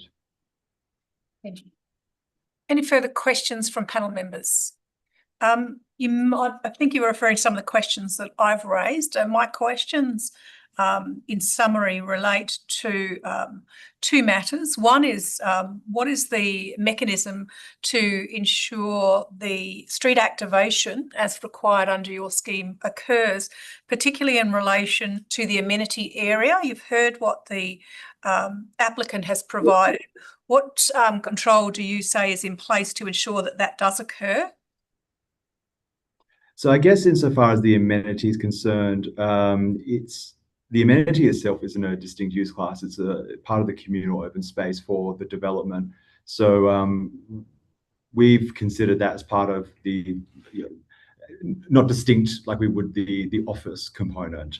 So we haven't considered necessarily specific management measures to have that activated, as we wouldn't with other communal open space areas. Conversely, we would normally look at measures to ensure there's no undue impacts on neighbouring amenity where applicable, but that's not the case in this instance. So we haven't specifically considered management measures relating to the ground floor amenity area. And could you just clarify for me, I can't recall exactly, but I thought I read in your scheme that the ground floor could not be used for residential. Could you just clarify whether or not that the amenity space, in terms of its classification that you've just referred to, is that consistent with your scheme? Look, so the scheme talks about multiple dwellings not being permitted on the ground floor unless justified against clause 30. Sorry. Yeah, clause 32.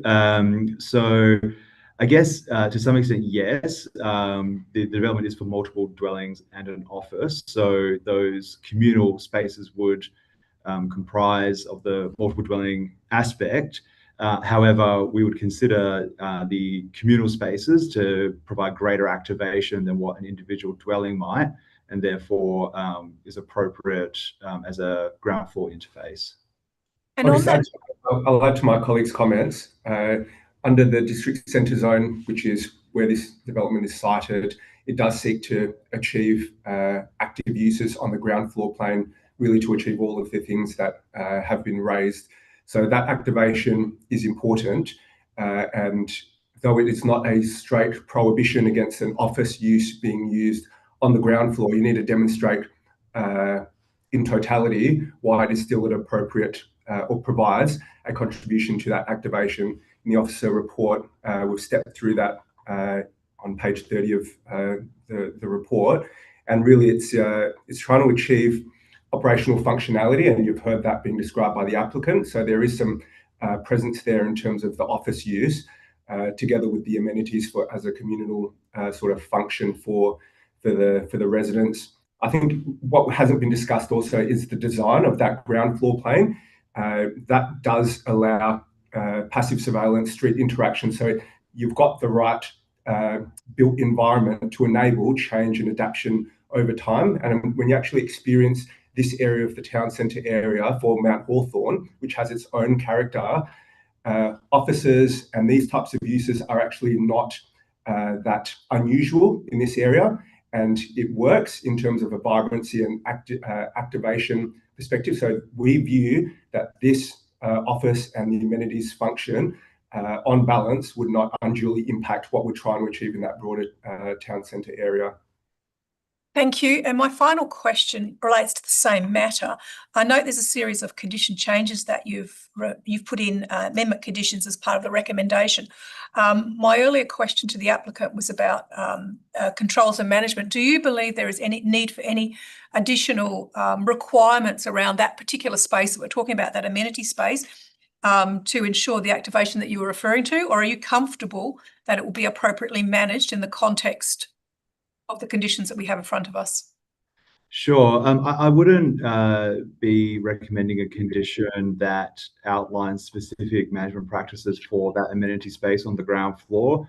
Typically, we wouldn't be looking to condition other multiple dwelling developments, how they use their communal open space or communal space for activation purposes, and we'll take a consistent approach in this instance, and leave that to residents on how they would like to use that space, and the building manager in this instance, as the development is intended to stay in the ownership of one party.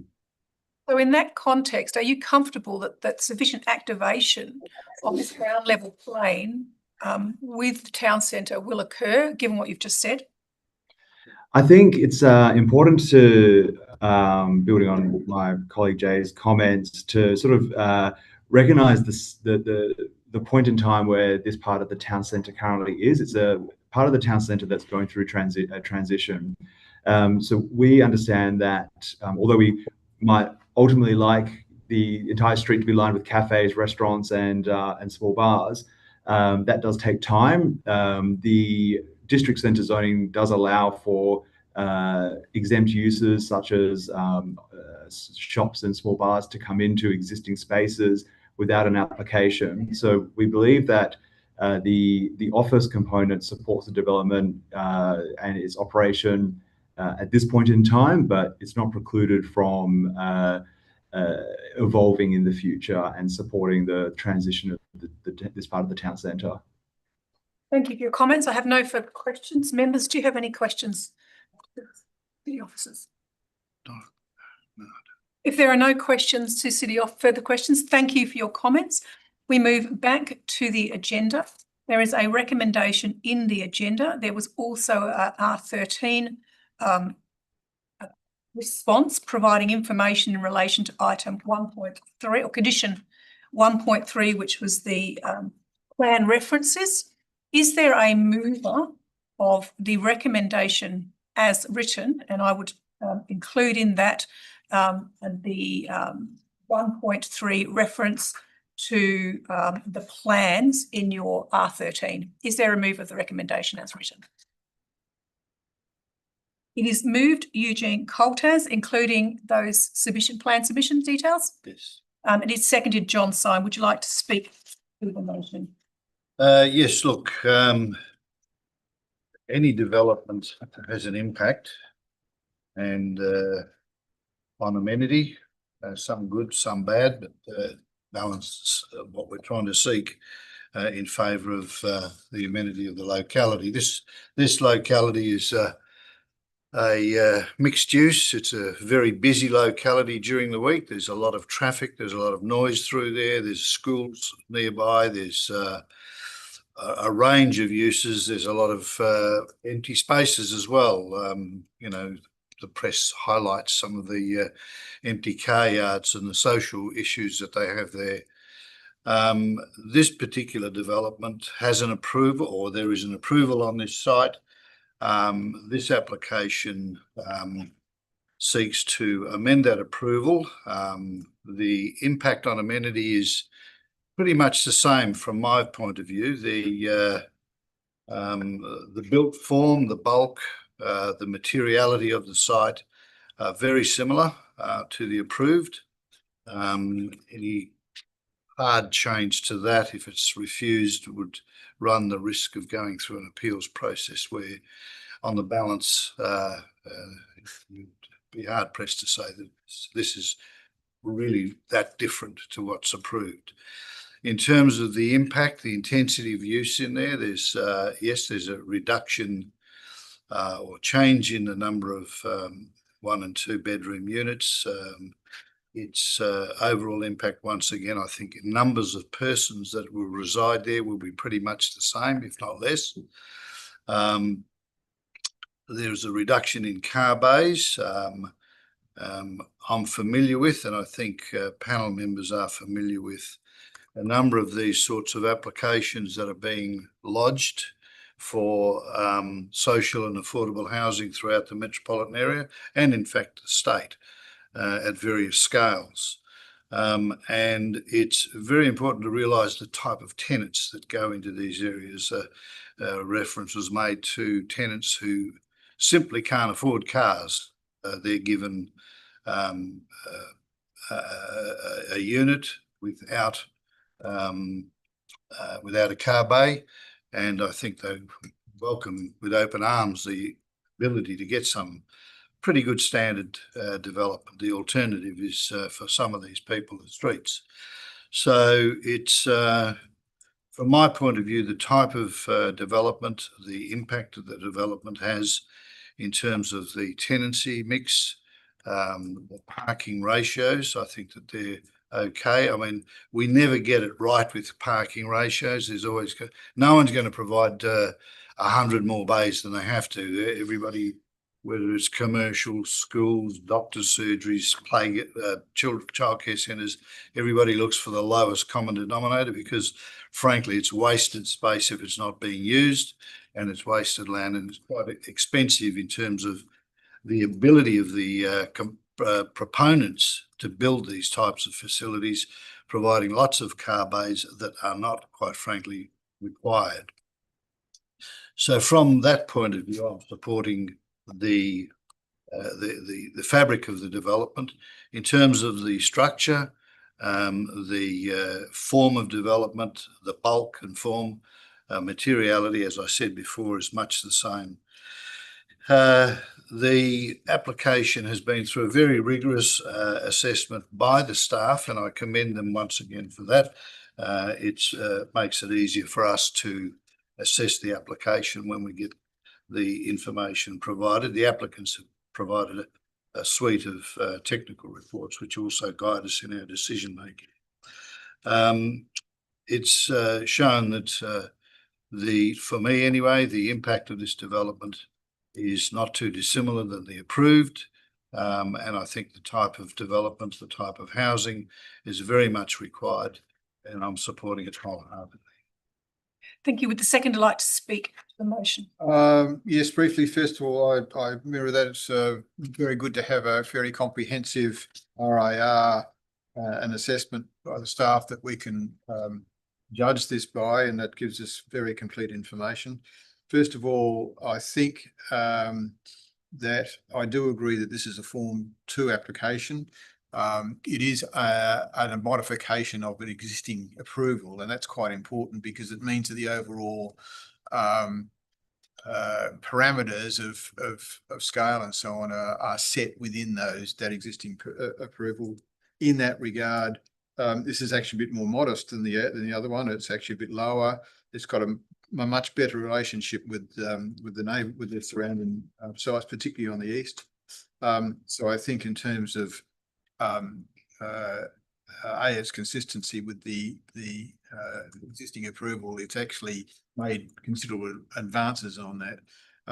One of the issues is parking, but I think that in this regard, we need to be careful not to apply broadly and fairly crudely some preconceptions about what general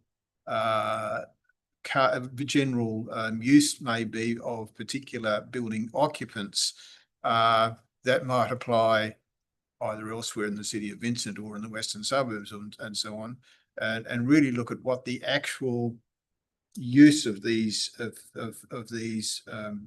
this accommodation is and the types of tenants which are in there, and what their particular needs and their particular requirements are. And I think this skillfully does that. I think it's properly demonstrated that the parking is sufficient. I think it's properly also amply demonstrated that the parking management or the implied parking management by the operation management is also well conceived. And also you've got to remember that an overall reduction in car usage is dead in line with overall planning objectives, particularly in a place like this. So I don't think there's any cause for us to really be anxious about what the parking is. It will be an issue, but it always is in those cases like this. Thirdly, activation is something which is interesting, and I think that we need to be careful again when, particularly on a very long strip like Oxford Street, where the objective is to have fun and games all the way up from one end of it to another. That's just not possible. I think the principles of activation is really not to have any dead spaces and long dead spaces within an area which has got, if you like, particularly when it's very long, not to pretend there's going to be vibrant activity all the way along the strip, but rather to make sure that there is sufficient nodes in there and joint and things which are joined places of rather more intense activity are not are joined quite reasonably and quite safely. And I think that fits into the latter. This fits in the latter part of it. I think it's quite demonstrated that while this isn't the traditional type of activity that you'd be looking for on the street in terms of a bar or a restaurant or something like that, equally the activity that we can see in the amenity is an interesting and different community activity, which I think is just going to be just as visible and just as active as some of the other ones that we might traditionally see. Similar to the offices there, and that fits within the planning framework. And it also means that because of the location in the street, when there's a few active locations nearby, there's a hotel across the road, there's a few cafes and so on further up the street. This certainly does not provide a dead space and provides a reasonable transition for that, even though it's not the sort of traditional cafe or whatever that might not be there. You can only have so many cafes in Oxford Street, as I say. So I think from all sorts of things, this is a good development. It's been nicely managed, I think, in terms of where it starts from an existing approval down to something which has got some feet on the ground, as it were, in terms of actual use. And I think the way that the CHL has approached this as a fairly intelligent and sophisticated way. So I think it is quite successful. So I think it can be approved as is. Thank you. Any further speakers? Yes. Thank you, Chair. I want to start by acknowledging the enormous level of interest in this application and the concerns that were raised by the community. I do really appreciate the efforts of the submitters today and of the many people who took their time to examine the proposal and make submissions based on the planning matters before us. I do know, though, that some of the concerns raised relate to matters that are not relevant to planning considerations, for example, property values, or are not decisions for this panel, being a social housing land use. And I also note that there were a number of submissions in the consultation that were pro forma or template style, and that a majority of submitters were outside the 200-metre consultation radius. It is important when we're deciding these, it's something we do at council a lot too, to note that community consultation is just one of the elements to be considered. Sheer numbers is not a determinative factor, and it's not simply a matter of considering how many people support or object, but one of the elements that the panel should consider. So in looking at this application before us, I believe there are a number of elements that are clearly appropriate for the location and context of the site. It's located in a district centre under the city's planning scheme and the WAPC state planning policy, and within the town centre under the city's built form policy. The surrounding properties are predominantly mixed use or commercial, and the location sits on an activity corridor with access to high frequency bus routes. While I note that this area is zoned for 5 stories, I believe this is an appropriate location for the proposed 8-story build, noting that previous approval for 8 stories, and that this application actually reduces the height and increases setbacks, which results in less impact on the neighbours, particularly to the east. I believe that the bulk and scale is appropriately managed, and I'm noting the green ratings from the DRP panel from the City of Vincent. As to landscaping, it's always my preference to see the required level of deep soil and canopy coverage provided. However, I do acknowledge the limitations on this when dealing with a property with some nil setbacks in a town centre. The on-structure planning goes a fair way to mitigating this, and the location on the top story in the common space does strategically soften the bulk and scale of the property, but it is important that it is maintained. So on balance, I'm satisfied with that element of the application.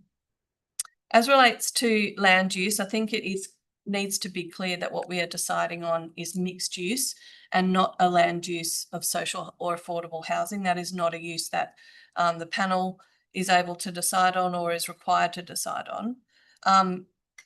As such, it is not a relevant consideration, except insofar it is relied upon by the applicant to justify concessions sought in other elements such as parking. In any event, I want to be clear that my position, which is consistent with Council's position expressed recently in relation to a report to the SDAU for an application on Charles Street, is that I am supportive of social and affordable housing being provided in this location and more broadly across the City of Vincent. It is well known we're in a housing crisis, and increasing housing supply for all demographics is critically needed. I categorically reject the assumption that social housing automatically leads to uncontrollable antisocial behaviour, and that by virtue of the quote unquote types of people who might access social housing, that this proposal will have an unmanageable amenity impact on the community. I simply do not believe that's true. We also have discussed today parking and traffic. And as we've talked about, the housing model proposed is being used to support a substantial shortfall in parking. This is particularly evident when comparing the proposal against the previously approved development. This did give me some pause, and it's certainly something that the community raised as a consideration and a concern, given that the number of dwellings has increased and the number of bays has decreased. But I do note that the number of bedrooms is broadly the same. I also note, though, that the applicant has proposed a number of measures that I believe will appropriately manage this shortfall. Primarily the parking management plan, which outlines, as we've heard today and in the report, the measures to allocate dwellings and parking bays to ensure minimal need for overflow parking. This is something that we would normally see in a standard housing model, so it is certainly an extra level of control that we get with this application, not normally seen.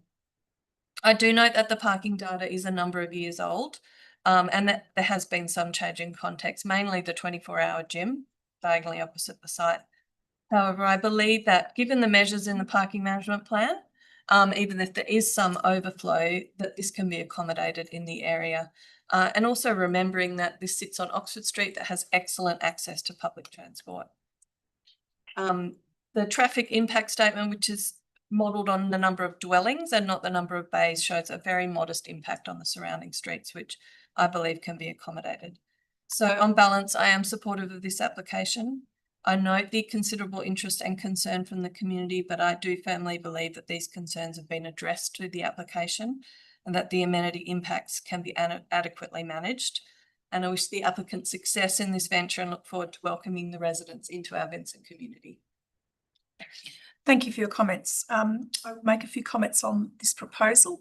I agree that this proposal meets the classification for consideration as a Form 2 application. I note that the proposal in terms of its built form, height and bulk are predominantly similar to the previous or the current application, and that some setback changes have created a more positive separation between the site and others. Many of my concerns and comments relate to the interface at ground level, and I am comfortable with the information that's been provided and the details that we've got in relation to this proposal. In relation to parking, there's also been thoroughly considered today and discussed through today's meeting, and I'm satisfied with the comments provided, the information from both the applicant and city officers, and that material contained within the RA, that the parking provisions measures, including the allocation of dwelling and parking, relates appropriately to this form of development and attempts to minimise potential for overflow parking. I'm satisfied that those matters raised and concerns raised in the submissions have been duly and appropriately considered throughout today's meeting and have been appropriately addressed. Overall, I am supportive of this proposal. I am not going to repeat matters that have already been said by other panel members, and I'm comfortable that the proposal in its locational context is appropriate. Those are my comments. I will now put it back to the mover, right of reply and close of debate. Jean Coltez. Look, I think that everybody's had a good opportunity to review their views on the proposed developments, and we are pretty much in consensus that it's an appropriate use, and I put it back to you for the vote. Thank you. We are going to the vote, inclusive of condition 0.3, which refers to plan reference numbers. All those in favour?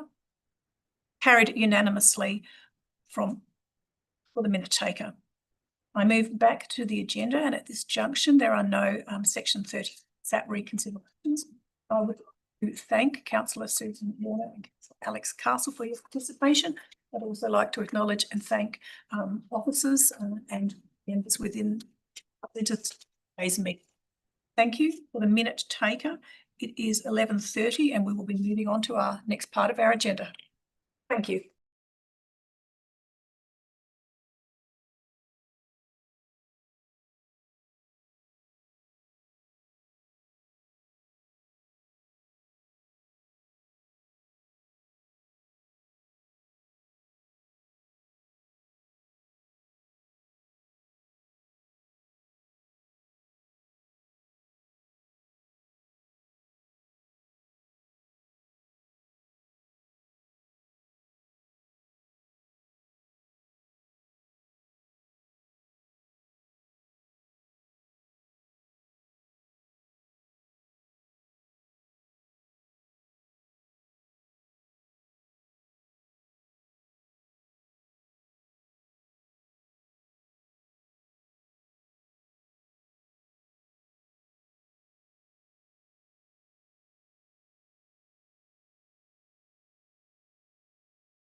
Right.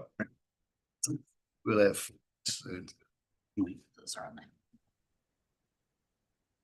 there. Morning and welcome to this final part of our meeting.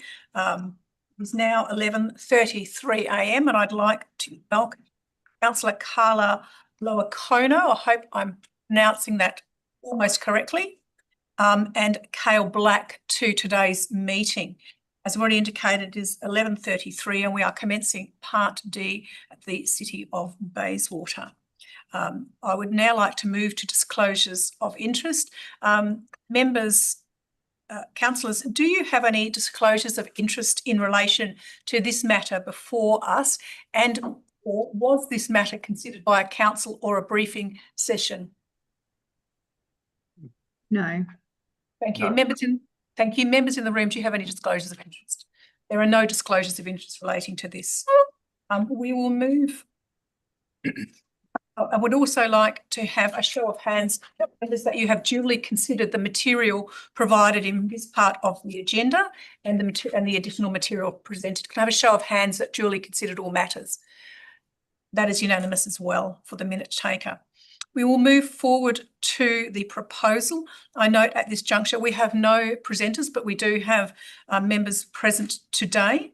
I will go immediately to panel members and ask whether there are any questions to the applicant team in relation to this item, which is item 3.1, lots 41 to 48, numbers 290304 Watley Crescent in Maylands, the extension of the funeral parlour and office.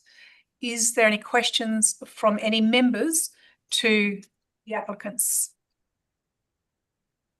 No. If there are no questions from anyone, we will move directly to officers. We have in the room Adrian Dinella and Julian Bardos. Are they the only two here for today? Would you like to make any comments in relation to this proposal? We have all read the material that's been provided. Through the chair, now we're happy to respond to any questions that Thank you. Members, are there any questions to city officers? Members in the room?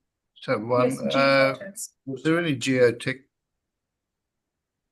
submitted for this site? An initial soil report, but it just confirmed. Sorry, you might need to speak up a fraction. We've got members online. There was an initial soil report, but it didn't inform part of our assessment. It's more Okay. for construction. Because it was previously an industrial use, so I just wanted to know if there was anything underwater There's no out on the site. Any Just- rare coins or something? Archaeological material. Okay, thank you. Any further questions to anyone to city officers? If there are no questions, we will move directly to the item. There is a recommendation at the beginning of the item. Is there a recommendation as written? I'd like to move that, please. Thank you. It is moved. Is there a seconder for the item? It is seconded. Would the mover Cale Black like to speak to the motion? Very quick comments, thank you, Chair. Just to say that I'm satisfied with the variations that the proponent is seeking in regards to a shortfall and setbacks. It's an appropriate use for the site, in my opinion. And I also just like to thank as well that the response to the design review panel has been positive as well. So I'll leave my comments there. Thank you. Thank you. Would the seconder like to speak to the item? Thank you, member. I just echo Councillor Black's comments, and I'm satisfied that this application has planning merit, and I do support the officer's recommendations. Thank you. Any other members wish to speak to the item? Yes, Jean Coltas. Look, the applications from a land use point of view, it's the description for a discretionary approval. It's capable of approval. There was public consultation, but very few submissions, and the areas of concern were adequately addressed in terms of the applicants' technical reports in terms of noise, etc. I note that the design review panel and the proponents had some, I suppose, robust discussions, but at the end of the day, the design review panel and the applicants have come up with a very high standard of development, which is quoted in the final assessment by the responsible authority report. The officers have given us a nice comprehensive assessment for this proposal, which helps us make our decisions a lot with a bit more clarity. From a design point of view, it's a very attractive looking building in the locality, which for some time has suffered as being a fairly run down strip of Watley Crescent in terms of the gaps in previous industrial uses that were there. And now with this sort of standard of development, I think it might be a trigger for some further redevelopment in the locality. So I think it considered not to pose negative impacts on the locality, and certainly the very close residential properties. It's got a fairly negative in terms of impact use profile where it where it abuts the laneway, which abuts residential property. So I think it's good development, and I'm quite supportive of it. Thank you. Any other speakers on this motion? John Simon. Briefly, yes. Look, this is